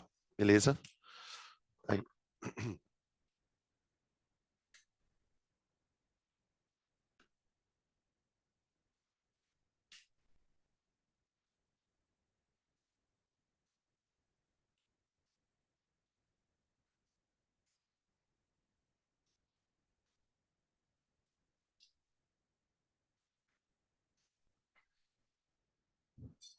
Então, a gente fez uma passagem rápida em modelo de Dalton, modelo de Thomson e o modelo de Rutherford. Sobretudo no modelo de Thomson e no modelo de Rutherford, a gente explica a existência do elétron, a gente explica a existência do núcleo a partir de princípios físicos bem simples, né? Tipo, positivo atrai negativo, uma partícula bate na outra, e a coisa funcionava muito bem. O problema é que, da virada do século XIX para a virada do século XX, esta teoria de radiação, ela permitiu que os cientistas descobrissem coisas um pouquinho mais aprofundadas. Então veja, o Rutherford, ele fala em núcleo, ponto. Mas ele não fala que dentro do núcleo existem partículas. Então, a partir do modelo de Rutherford, os 1915 por aí, de 1915 a 1934, mais ou menos, os físicos estavam totalmente debruçados em entender o núcleo. O que existe dentro do núcleo? Então, eu vou colocar aqui algumas observações. Observações. A partir do modelo de Rutherford, do modelo de Rutherford,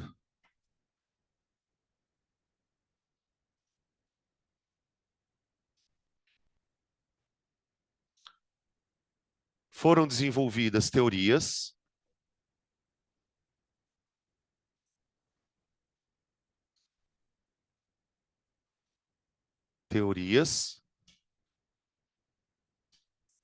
que propunham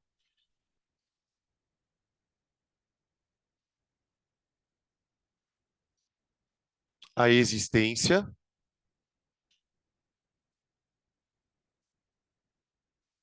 de duas outras partículas subatômicas.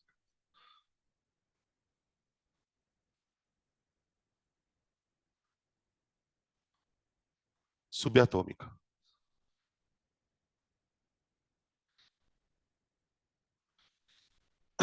Tá? Essas duas partículas subatômicas que a gente está falando não foram descobertas pelo Rutherford, mas as pesquisas dele ajudaram na descoberta dessas duas partículas. De que partículas eu estou falando? Do próton e do nêutron. Essas duas partículas, tanto o próton quanto o nêutron, elas foram descobertas utilizando-se experiências muito parecidas com essa daqui. Que aí, assim, né, gente? Imagina a cabeça de um físico, né? O cara é pesquisador e físico.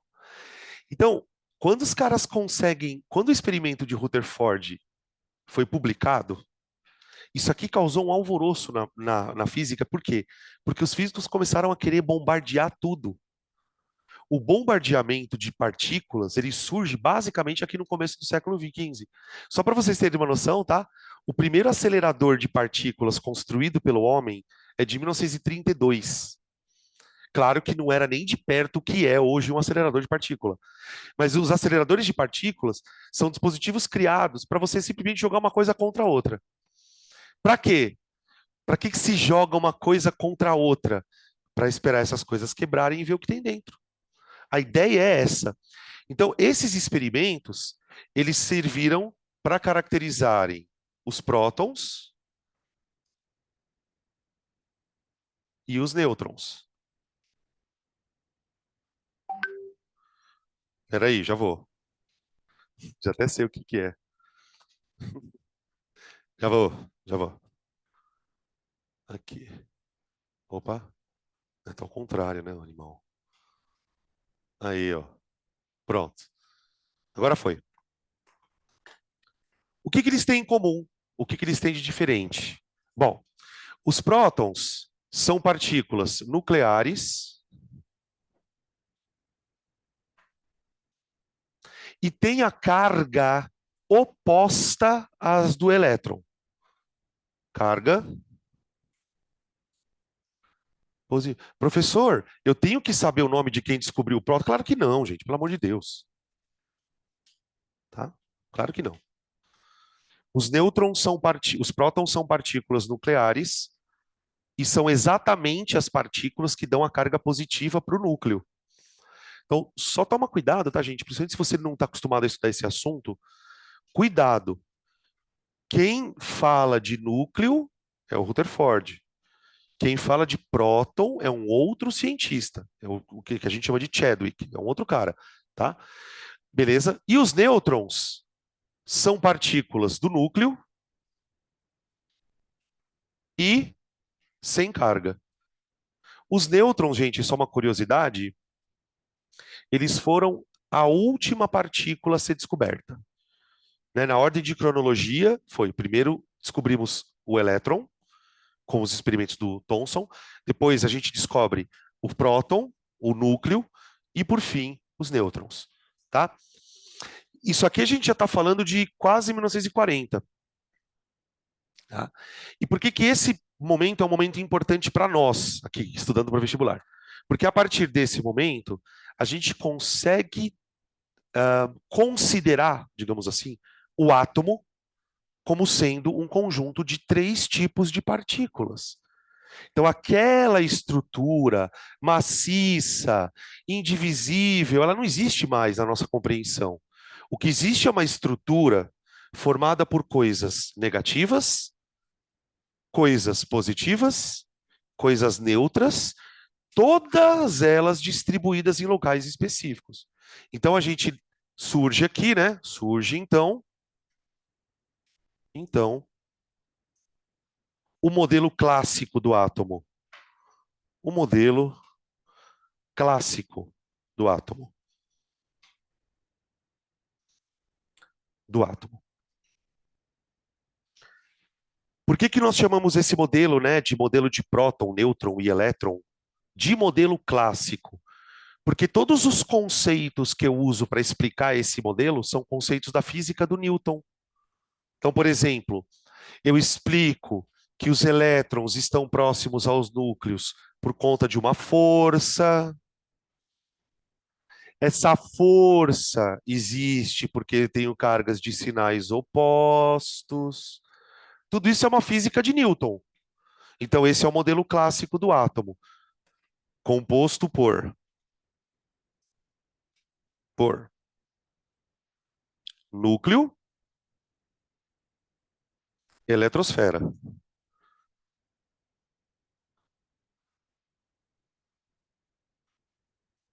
tá? Dentro do núcleo, os prótons e nêutrons,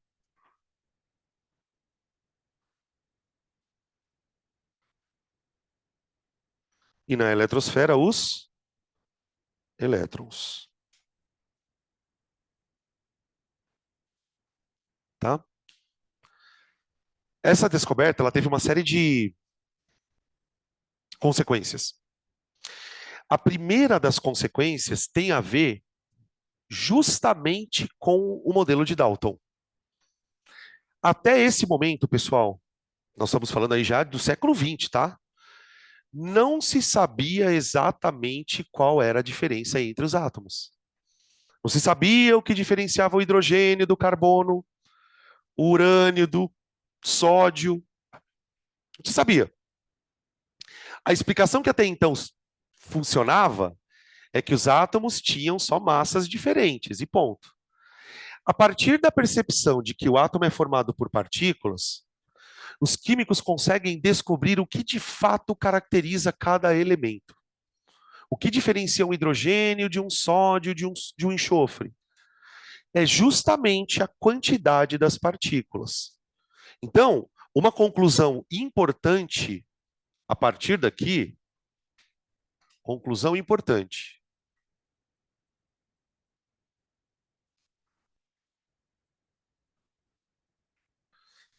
Todo átomo é composto por partículas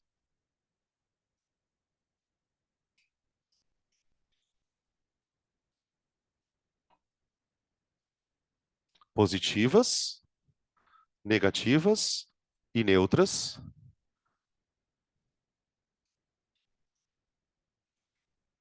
Então, ó, todo átomo é composto por partículas.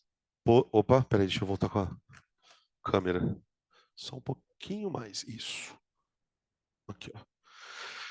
Todo átomo é composto por partículas positivas, negativas e neutras, presentes em quantidades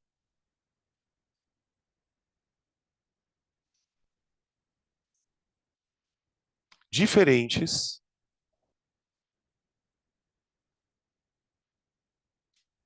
em cada elemento.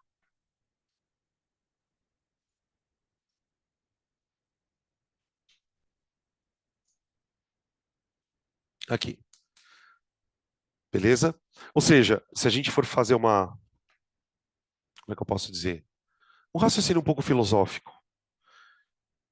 Tudo que existe no universo, tudo que for matéria, né, é formado por próton, nêutron e elétron. Nós, em última análise, somos um amontoado de prótons, nêutrons e elétrons. Dentro de cada átomo do seu corpo, existe uma combinação de três números: quantidade de próton, quantidade de nêutron e quantidade de elétron. Simples assim. Ou seja, para nós na química, um elemento é representado por três quantidades. Então vamos escrever aqui, ó. Cada elemento, cada elemento será descrito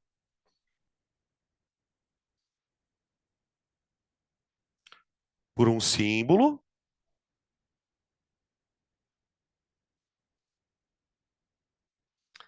associado a três quantidades.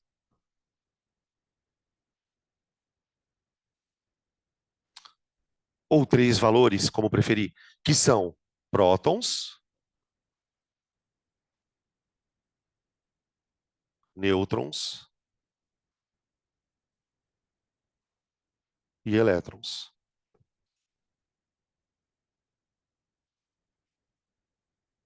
Que barulho é esse? Ah, é o ar. Tô louco. Aqui, prontinho.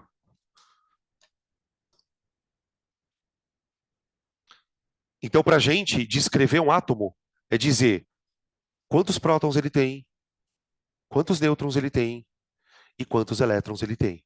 É basicamente assim que funciona a organização dos elementos, inclusive na tabela periódica, né? Na tabela periódica, a gente observa que existe uma organização dos elementos que tem a ver com essas quantidades, sobretudo com a quantidade de prótons. Tudo bem?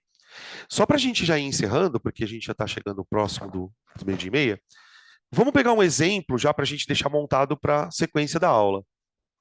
Vamos lá. Vamos falar um pouquinho sobre esses números. Exemplo. Para você representar um elemento dentro da química, você precisa dessas informações todas. E existe uma maneira padrão de representar isso, que é basicamente a seguinte: você vai usar o símbolo do elemento, então vamos pegar aqui um elemento, é magnésio, tá? Aqui só um detalhe, tá, gente? Eu preciso falar porque eu não sei se todo mundo tem consciência disso. Símbolos de elementos, você tem aqueles com uma letra e aqueles com duas, certo? Quando o elemento tiver duas letrinhas, pelas regras da IUPAC, a segunda letra é minúscula, tá bom? Então, tipo, por exemplo, isso aqui não existe, ó. Entenderam? Na verdade, isso aqui é Minas Gerais, né? E não magnésio, tá? Beleza? Quando o símbolo tem uma letra só, tipo nitrogênio, aí é uma letra só maiúscula e pronto, tá? Muito bem. Essas quantidades devem aparecer junto com o símbolo. Tudo bem? Como funciona isso? Aqui embaixo, do lado esquerdo do símbolo, ó, eu vou colocar uma quantidade. 12. Esse é um número que está associado ao magnésio, tá? Esse número aqui, pessoal, é exatamente o número de prótons do átomo. Esse número você encontra na tabela periódica. Na tabela periódica, esse número é chamado de número atômico, tá? Você não precisa saber que o número dele é número atômico. Você precisa saber o que significa ele. É o número de prótons, ok? Junto com o número de prótons, vai vir um outro número. Esse às vezes tem na tabela, às vezes não tem, tem tabela que não tem, que é colocado do lado esquerdo também, só que na parte de cima, aqui.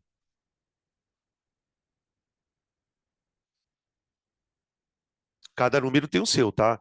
Ah, não começa a tirar aquelas conclusões, cara. É foda. Professor, então quer dizer que o de cima é o dobro do de baixo? Não, não. É só no caso do magnésio, uma coincidência. O que que esse número representa? Ele representa tudo que o magnésio tem no núcleo. Presta atenção. O que que esse número representa? Tudo que o magnésio tem no núcleo. O que que um átomo tem no núcleo? Prótons e nêutrons. Pronto. Tá bom? Percebe que agora eu posso te fazer uma pergunta que não está explícita aqui? A pergunta que não está explícita aqui é a seguinte: quantos nêutrons tem esse átomo? 12. Como é que eu sei que ele tem 12 nêutrons? Bom, eu já sei que ele tem 12 prótons. Que o número está explícito. Se a soma próton-nêutron dá 24, você concorda que o nêutron tem que dar 12 também? Esse aqui é o número que a gente chama de número de... Vocês lembram o nome desse número? Número de massa. Esse aqui é o número atômico, esse aqui é o número de massa. Não precisa escrever isso no caderno se você não quiser. Eu prefiro até que você nem escreva. Eu prefiro que você saiba o que significa o número, tá? Ele consiste na soma de próton e nêutron, ok? Tá. O que estaria faltando aqui, né? Se o átomo é descrito por 3 quantidades, está faltando a quantidade de elétrons. Como que a gente sabe a quantidade de elétrons de um átomo? Bom, a princípio, o átomo é uma estrutura neutra. Se o átomo é uma estrutura neutra, quer dizer que a quantidade de cargas positivas tem que ser igual à quantidade de negativas. Isso é o conceito de neutralidade elétrica. Então, considerando que o magnésio seja um átomo neutro, ele só pode conter quantos elétrons na sua estrutura? 12 também, para o átomo neutro.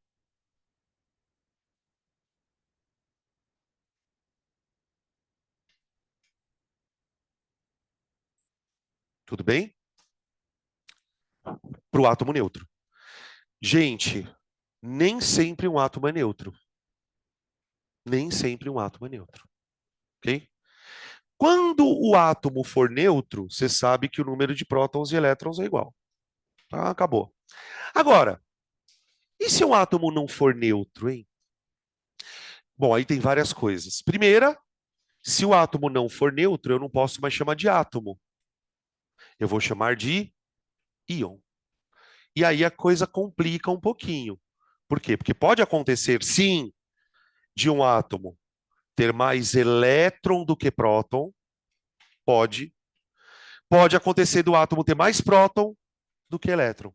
Isso pode acontecer. Quando isto ocorre, a gente vai dar o nome de íon. Tudo bem? Mas aí eu falo sobre isso na próxima aula. Acho que já deu para por hoje. Tudo bem? Eu vou parar por aqui e na semana que vem a gente continua. Tudo bem, gente?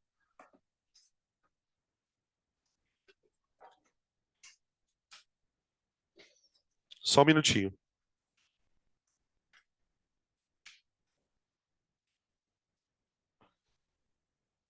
Para o pessoal de casa, vocês querem fazer algum comentário, alguma perguntinha?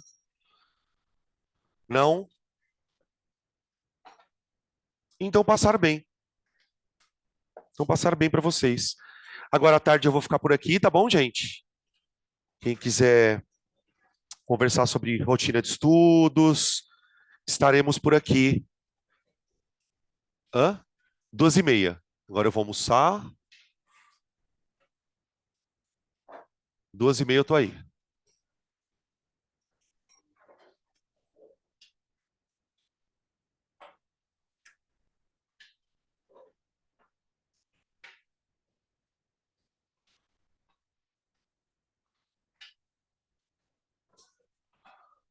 Oi? Não. Ele fazia experimento de síntese só. E foi dentro dos experimentos de síntese que ele descobriu a lei de proporção. Mas não tinha esse negócio de tubo de raio catódico, nada disso aí. Os caras mal sabiam mexer com eletricidade, né? Da cabeça dele. Da cabeça dele.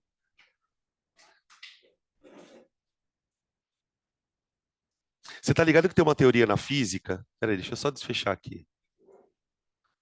Tem uma teoria na física que explica por que que a gota de água é redonda. E basicamente, assim, resumindo muito a história, uma gota de água é redonda porque a forma redonda é a forma que gasta menos energia para a matéria se organizar. E a teoria do Dalton era propor que o átomo era esférico justamente por causa disso. Então, se o átomo é uma estrutura material e ele precisa se organizar, ele vai se organizar da forma que for mais viável para ele, que é redonda, entendeu? Mas falar assim, ah, o cara fez experiência? Não, fudendo. Ou nenhuma, experiência nenhuma. Pega. Ah, do almocinho, né? Ah, falou. Tá bom. Estaremos aí.